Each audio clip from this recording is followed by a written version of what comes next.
the question that is on everybody's mind this week is, can Daniel Jones rebound versus Washington?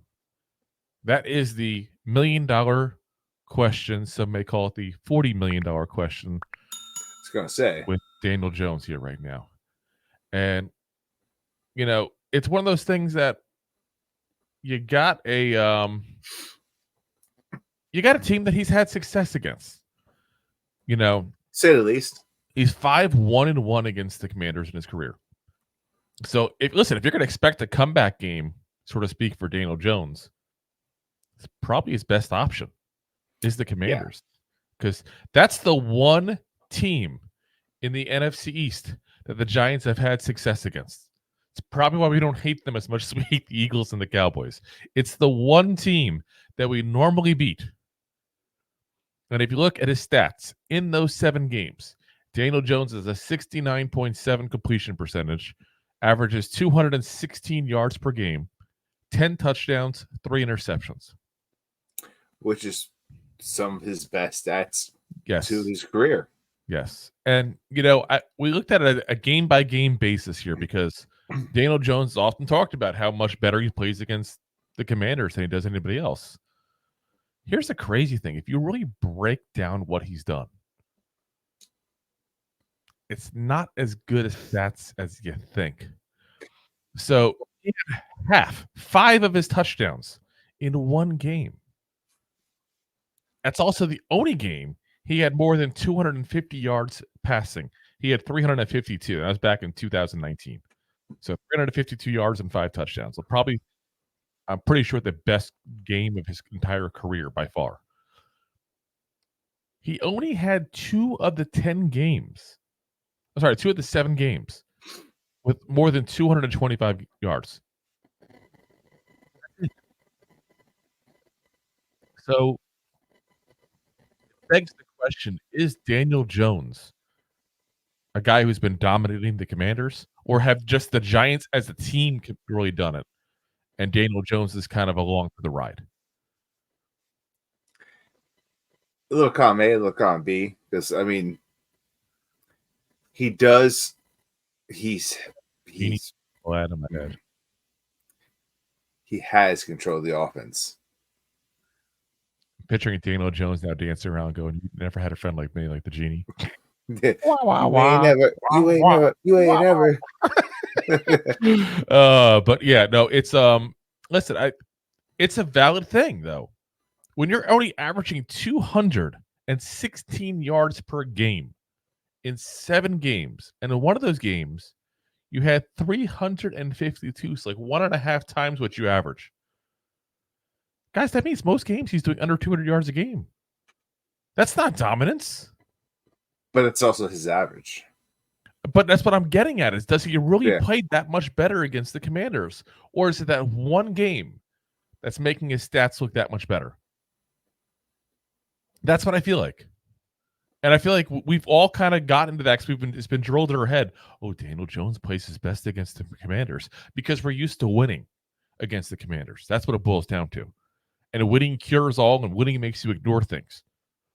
But if you look at the numbers, his performances haven't been that great. Just the Giants happen to win. Well, yes. They happen to win, and they,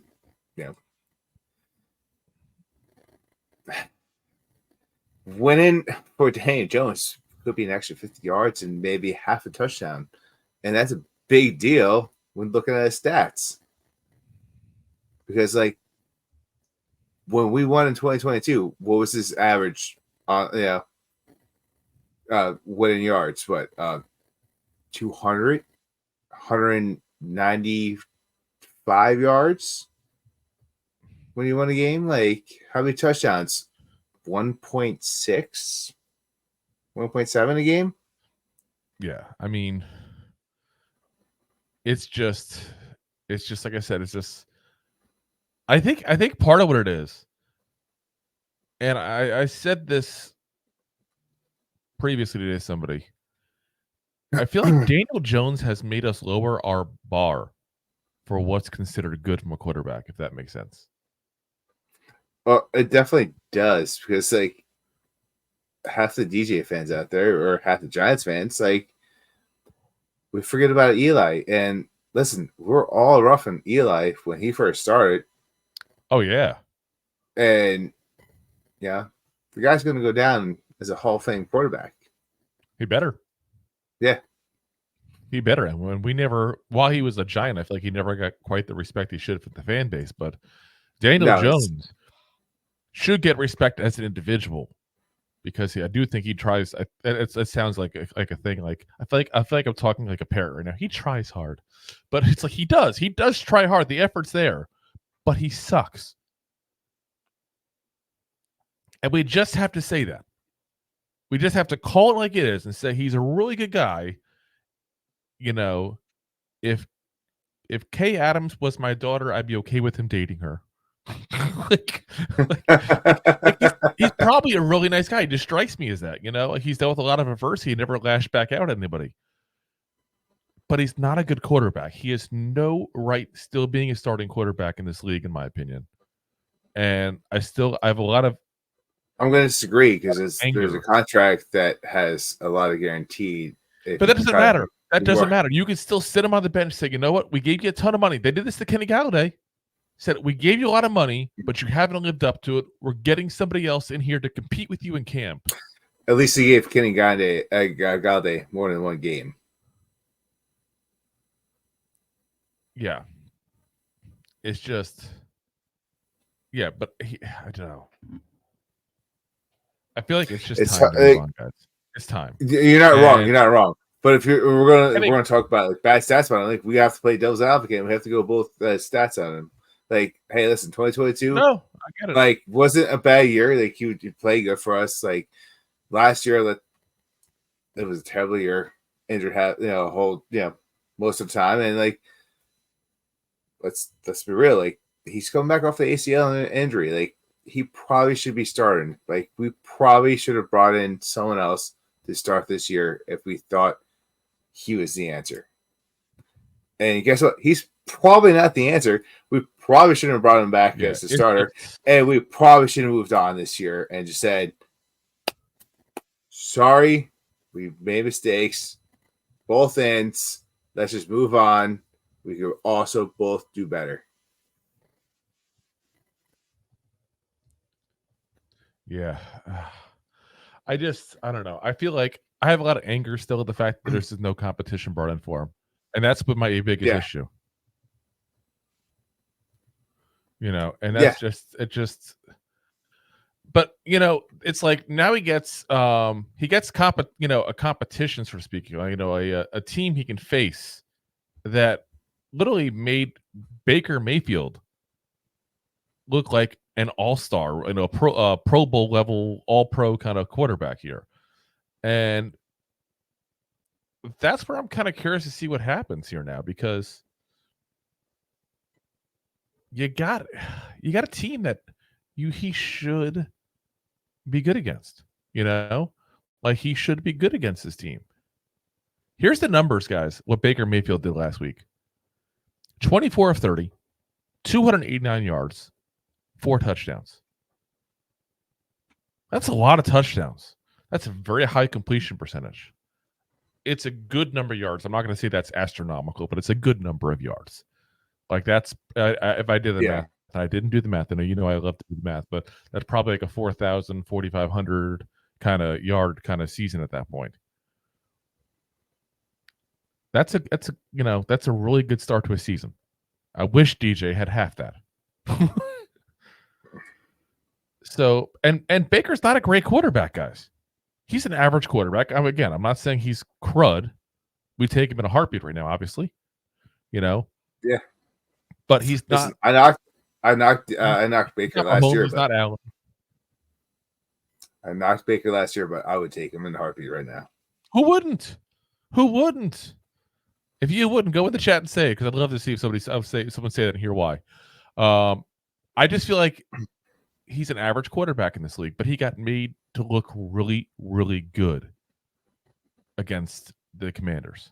So this is a chance for DJ to prove something here, and I don't expect a game like that from Jones. I don't think that's realistic to think after what debacle he had last week. I really don't. But what I do think is that you have a chance for him to have a better game, perhaps build up some confidence. And, you know, part of me also gets a little scared, to be honest, about that. Like, if he plays okay, just okay, does that extend him by weeks now? Like, are we going to be stuck with him to the point where the season gets ruined?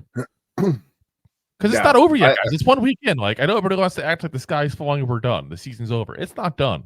We started 0-2, remember, in that first Eli Manning Super Bowl year. Listen, if he comes out, he balls out against the Commanders, tanks against the Browns, which is probably going to happen. In week 4, we play again? Cowboys. Which he has not played good against. Never. Ever. I can't remember a single game he had good against the Cowboys ever. He probably doesn't make it out of September, and we're looking at a different quarterback. Yeah. Come October. I have to think. I mean, not to bring up the bad subject again, guys, but here's what his numbers were last week: 22 of 42. First off, why the hell is he throwing the ball 42 times with those kind of numbers? You got to give a little help in the running back and all the running game at that point to get things going in the beginning, because they just didn't run the ball game long, basically. 186 yards, 2 interceptions. Guys, that's a 4.4 yards per attempt average. That's bad. Really bad. Really, really bad. So that shows you 2 things: short passes, low completion percentage. This guy has to throw the ball down the field. And if I was in a position to give advice to Daniel Jones, and I doubt he watches this show, so I doubt I am. If I was, my advice would be throw the goddamn ball down the field. Let Malik Neighbors do what we drafted him to do. Let him be the guy that scares everyone and thinking why we drafted him, and throw it to Slayton. Well, we got to see if Slayton's playing still. We'll get to that part. Throw it to high. Like, listen, like we got people that go down the field. Like, throw it to Robson. Like, if Neighbors is that much of a scary prospect, let him be that guy. We have people to run down the field. Like, Slayton could be down the field. We'll get to him, like you said. Robson could run down the field. We'll talk about him later too. We also have Hyatt. We'll also talk about him down. We'll talk about him later. Yeah, we'll all talk to them. But he's got options. He's got options. That's what I'm saying. Like, you don't have to throw to Singletary 5 yards behind the line of scrimmage. Yeah, which is what he did last week. Or you don't throw to Robson at the line of scrimmage. Yeah, exactly. The line of scrimmage. Like, you don't have to do that. Like, hey, throw for positive yards and let the yak actually work. And I feel like at this point, if he's not going to go ahead and succeed against the Commanders in the first half, he looks bad. It's time to bench him.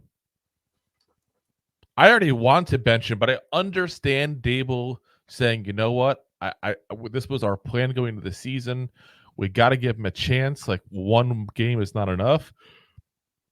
But if you look that bad last week and you bomb in the first half against a really bad passing defense, a team that just gave up a ton of touchdowns to Baker Mayfield of all people, it's time, guys. It's time to go. Like, it's time for, I don't know, Locke or DeVito, but one of those 2 got to go in at that point. It's time, because, again, the season is going to start spiraling out of control at that point. And my biggest concern is, I don't care what they say in front of the cameras, in front of the media, about how the team's behind Daniel Jones and all that stuff. I'm telling you right now, if he looks like crap again and he stays in there, Dable's going to start losing that locker room. And if he loses that locker room, the season's definitely over. It's definitely. I mean, We were worried about him losing the locker room last year, but yeah, he didn't. He didn't. Not say that's not the possibility here, but I'm not going to say he's going to lose the locker room after 2 weeks. But I guess I'm a nicer guy than you, Drew. Like you're saying after 2 weeks, I gave him. Yeah, if he looks like this week 3, week 4, we're starting someone else new. Here's my thing: it's not the time frame of why I'm saying it. The reason I'm saying it is because of what you saw in the interviews after the game last week. You had Kayvon Thibodeau refusing to answer questions. You had, Dexter Lawrence getting visibly upset. Some people Over being booed. Some people took Malik Neighbors. Some of his comments is a negative thing. Like, eventually, that's what happens. Is that everybody else sees it and goes, "Why the hell is this guy still in this thing?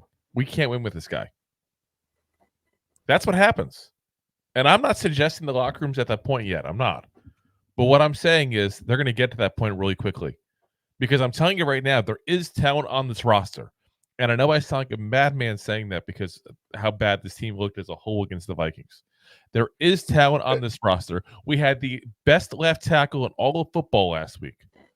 We have the best nose tackle in the entire NFL. We finally have a right tackle that can get the other side of the line going. We have an explosive rookie wide receiver that I have a lot of faith in. We have a really good possession slot receiver that I still think could be a 100-catch guy at that point.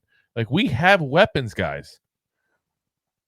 A lot. But you can't win when the most important position on the field is the weakest in the NFL. And that's where we're at.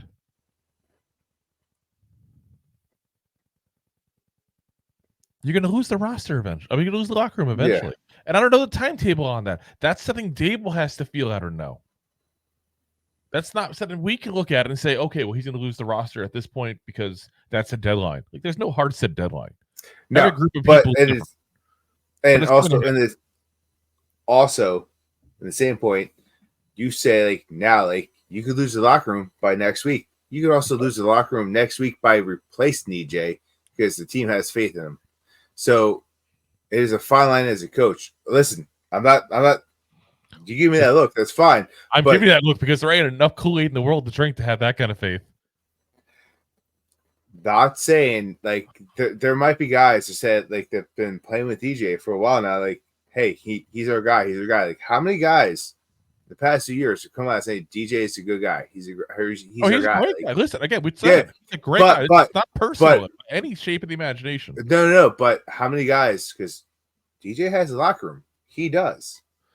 You ever work with a guy who's like a chill guy you can talk to? He's he's a decent person, but just sucks at his job. Or that's a guy that, or he was pretty good at his job. He was pretty okay at his job, or he made sure the job got done. He's the guy that made sure the job got done.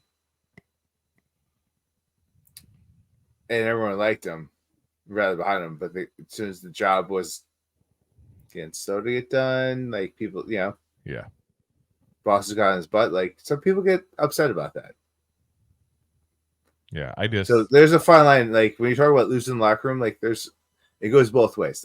I just wanted to point that out. Like I get it does. I just don't think that's an issue. I really don't. I think he's playing bad enough. The team they want to win.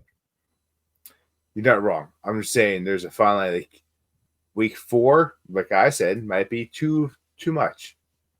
Week 2 might be too soon. If you like that clip, then you will love the full episodes too. Find us on your favorite podcast app and look for us on all your favorite social media platforms. Thanks so much. Please, I'm begging you. Please subscribe.